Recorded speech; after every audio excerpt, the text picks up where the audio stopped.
যে sense of understanding আপনাদের মধ্যে একটা অলরেডি আছে, যার জন্য আপনারা আমার এপিসোডসগুলোকে খুব খুব মাইনুটলি দেখেন। আমি একটা ফিডব্যাক পেয়েছি, সেটা আমাকে যে পাঠিয়েছে তার নাম হচ্ছে অনিন্দিতা ভট্টাচার্য সমাজপতি। তুমি তোমার চ্যানেলে আমাকে কিছু বলার সুযোগ করে দিয়েছো। তুমি ইদানিং যে এপিসোডগুলো তুমি দিচ্ছ, আমি তোমার চ্যানেলটা আমি রেগুলার দেখি, আমার ভীষণই ভালো লাগে।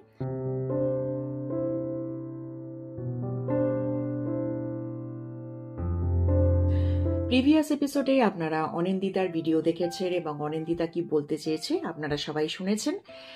অনিন্দিতা, তুমি আজকে আমার এই এপিসোড দেখছো, তোমাকে আমি অনেক অনেক থ্যাঙ্কস জানালাম। তোমার সুন্দর কথা শুনলাম এবং তুমি স্বামী বিবেকানন্দের উদাহরণ কি সুন্দরভাবে তুমি দিলে এবং পুরো জিনিসটাকে কি সুন্দরভাবে তুমি অল্প সময়ের মধ্যে তুমি বললে। তোমার ফিডব্যাক পেয়ে আমি ভীষণ ভীষণ ইন্সপায়ার্ড হয়েছি আর খুব খুব আনন্দ পেলাম।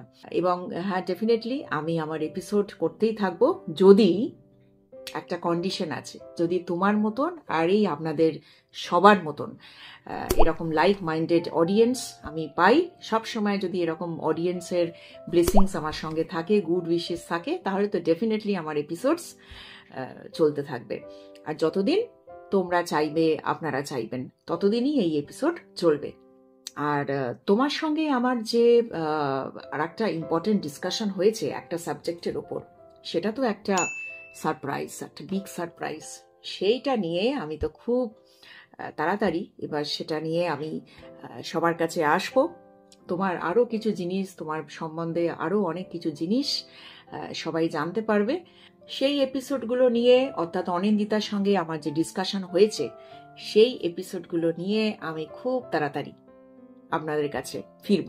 তাই আমার আপনাদের সবার কাছে সিনসিয়ারলি রিকোয়েস্ট যে আপনারা ঠিক যেরকমভাবে আমার চ্যানেলের সঙ্গে আছেন সেরকমভাবেই আমার চ্যানেলের সঙ্গে কাইন্ডলি থাকুন। যাই হোক, এর আগে আপনারা কিছু এপিসোড 64 থেকে 70 এই এপিসোডগুলোতে আপনারা দেখেছেন আমার সঙ্গে অভিজিৎ চক্রবর্তীর কিছু ডিসকাশন চলছিল এবং সেখানে আপনারা অভিজিৎ বাবুর গানও শুনেছেন। তো আমাদের যে আলোচনার যেটা শুরু করেছিলাম সেই man of success and man of values, এবং তারপরে আমরা যেখানে পৌঁছেছিলাম সেটা হচ্ছে এই অর্গানাইজার্স, আর্টিস্ট, পারফর্মার্স, এই সাবজেক্টের ওপর। তা অভিজিৎ বাবুর থেকে আমার এটা জানার দরকার ছিল এই কারণে, যেহেতু অভিজিৎ বাবু মিউজিক্যাল ইন্ডাস্ট্রি বা কালচারাল ফিল্ডে অনেকভাবে উনি জড়িত, সেই কারণে আমার ওনার থেকে জানার এটা দরকার ছিল যে উনি কি ধরনের প্রবলেম উনি দেখেন, বা উনি যেহেতু নানান জায়গায় ভিজিট করেন, এই ধরনের নানান জায়গায় উনি শো করেন, তো ওনার নিজের কীরকম এক্সপিরিয়েন্স এইসব ব্যাপারে, বা উনি কি ধরনের প্রবলেমস দেখছেন চারপাশে, তো সেটা কিছুটা আমরা অভিজিৎ বাবুর থেকে জেনেছিলাম। যাই হোক, তো এই যেটা ব্যাপারটা হচ্ছে অভিজিৎদার কথা শুনে যেটা মনে হলো যে এই যে ধরুন এই যে অর্গানাইজার্স আর পারফর্মার্স বা আর্টিস্ট, তো এটা যেটা অভিজিৎদা বলতে চাইছি যে যারা ধরুন এই যে অর্গানাইজার্স, তাদের কি মনে হয় যে আমরা একটা অর্গানাইজিং কমিটি থেকে বিলং করছি, আমরা সমাজের খুব ইম্পর্টেন্ট পার্সোনালিটি, আমরা খুব একটা হাই প্রোফাইল থেকে বিলং করছি, আমরা সবাইকে চান্স করে দিচ্ছি, একটা প্ল্যাটফর্ম পাইয়ে দিচ্ছি সমস্ত আর্টিস্ট বা যারা পারফর্ম করছে তাদের, তো আমরা একটা ভীষণ ইম্পর্টেন্ট একটা ব্যক্তিত্ব, ফিগার সমাজের জন্য, তো সবাই আমাদের খুব রেসপেক্ট করবে এবং আমাদের খুব রিকোয়েস্ট করবে সব সময়, বা দরকার হলে আমাদের হাতে পায়ে ধরবে, যাতে করে সবাইকে আমরা একটা প্ল্যাটফর্ম পাইয়ে দিই। আবার যারা আর্টিস্ট বা যারা ধরুন পারফর্মার্স, তাদের কি বক্তব্য যে তারাও যেহেতু অনেক পরিশ্রম করে, অনেকে অনেক খাটাখাটনি করে, অনেক পরিশ্রম করে তারা বড় হয়েছে, তাদের বক্তব্য হচ্ছে যে আমরা হচ্ছি আর্টিস্ট পারফর্মার্স, ডাজেন্ট মিন যে সবসময় আমরাই সবার কাছে রিকোয়েস্ট করব বা হাত জোর করে বলবো আমাকে একটা চান্স পাইয়ে দাও। তো আমাদেরই সবাই ডাকে, সমস্ত অর্গানাইজিং কমিটি থেকে আমরাই ইনভাইটেড হই, আমাদের কাছে ইনভিটেশন আসে, তবেই আমরা প্রোগ্রাম করতে যাই। তো সেখানে যদি কিছু ভুল ত্রুটি থাকে সেটা তো তাদের দেখার দায়িত্ব, এটা হচ্ছে তাদের লুকআউট। সেখানে আমাদের যদি ভালো না লাগে আমরা তো সেটা বলবোই। তো এই হচ্ছে একটা ব্যাপার, মানে মোদ্দা কথা হচ্ছে যে যারা অর্গানাইজার্স তারা বলছে আমি ভীষণ ইম্পর্ট্যান্ট, আমি এই, আমি সেই, আমি এটা করে দিচ্ছি, আমি ওটা করে দিচ্ছি, অতএব সবাই আমাদের কাছে সব সময় একটা রিকোয়েস্ট করবে বা হাতে পায়ে ধরবে। আর যারা পারফর্মার, যারা আর্টিস্ট, তাদেরও বক্তব্য হচ্ছে যে আমরাও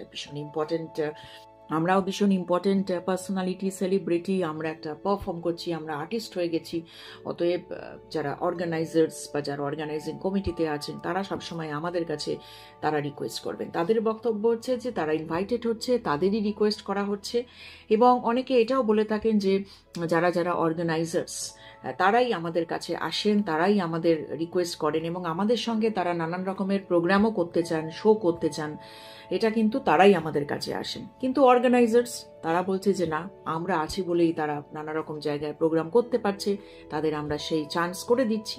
তো এই নিয়ে ব্যাপারটা চলছে আর কি।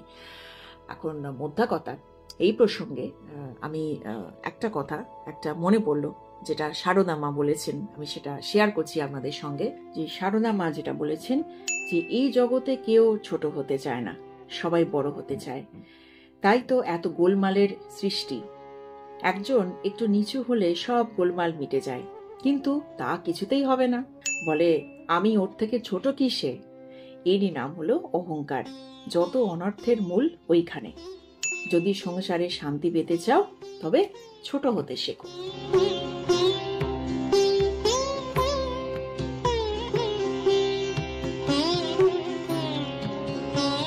তো এইটা শ্রী শ্রী মা শারদা এই কথা বলে গেছেন।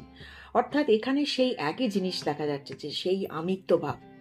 এই বলছে আমি এই সেই, এর বলছে আমি এই সেই। এটা তো ধরুন একটা মিউজিক্যাল ইন্ডাস্ট্রি নিয়ে বলছি বা একটা কালচারাল ফিল্ড নিয়ে বলছি, এটা কিন্তু সর্বত্রই হচ্ছে। Not only in musical industry, not only in cultural sector, it is visible. এটা কিন্তু সব জায়গাতে ভিজিবল। তো এই সকল অর্গানাইজার্সদের একটা হয়তো কনসেপ্ট আছে যে যেহেতু আমরা একটা ইম্পর্টেন্ট পোর্টফোলিও, তো অতএব এই সমস্ত আর্টিস্ট বা পারফর্মার্স তারা আমাদের সবসময় এসে একটা হাতে পায়ে ধরবে, যাতে করে আমরা তাদের একটা কিছু চান্স আমরা তাদের পাইয়ে দিই, তাদের একটা অপরচুনিটি আমরা করে দিই। সিমিলারলি যারা আর্টিস্ট বা যারা পারফর্মার্স, তাদের কি ধারণা?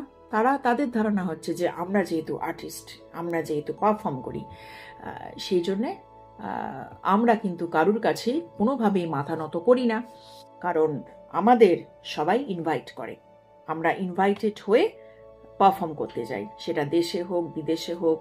এবং আমরা যদি সেখানে না যাই, আমরা তো অলরেডি লেভেল 1 আর্টিস্ট বা পারফর্মার্স, আমরা যদি সেখানে না যাই তাহলে কিন্তু সেই অর্গানাইজিং কমিটি বা সেই অর্গানাইজার্স তাদের কিন্তু পপুলারিটি বাড়বে না, বা তাদের কেউ চিনবে না, তাদের কেউ জানবে না। সুতরাং আমাদের জন্যেই কিন্তু তাদের পপুলারিটি, অতএব তারা আমাদের কাছে পপুলারাইজড।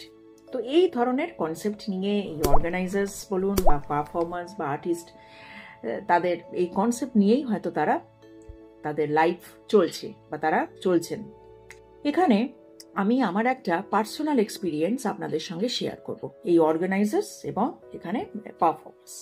কি হয়েছে যে ধরুন এই যে কলকাতায় যখন আমি থাকি, তো এখানে তো মাঝে মাঝে তো অকেশন তো লেগেই থাকে। তো যখন আমি ধরুন কলকাতায় থাকি, তখন কোনো ধরুন একটা অকেশনে আমার সঙ্গে যারা মিউজিক বাজায়, আপনারা দেখেছেন আমার চ্যানেলে, তাদের তো ডেলি কোথাও না কোথাও শো থাকে। তো একবার এরকম আমার একজন আমাকে গেস্ট কার্ড দিয়েছিলেন, মিউজিক যিনি বাজান, তো গেস্ট কার্ড দিয়েছিলেন এবং উনি বলেছিলেন যে তুমি ফ্রি থাকলে কিন্তু অতি অবশ্যই আসবে অনুরাধা, প্রোগ্রামটা দেখো, খুব ভালো লাগবে। তো যাই হোক, সেদিন আমি ফ্রি ছিলাম, তো আমি সেই প্রোগ্রামটা দেখতে গেছিলাম।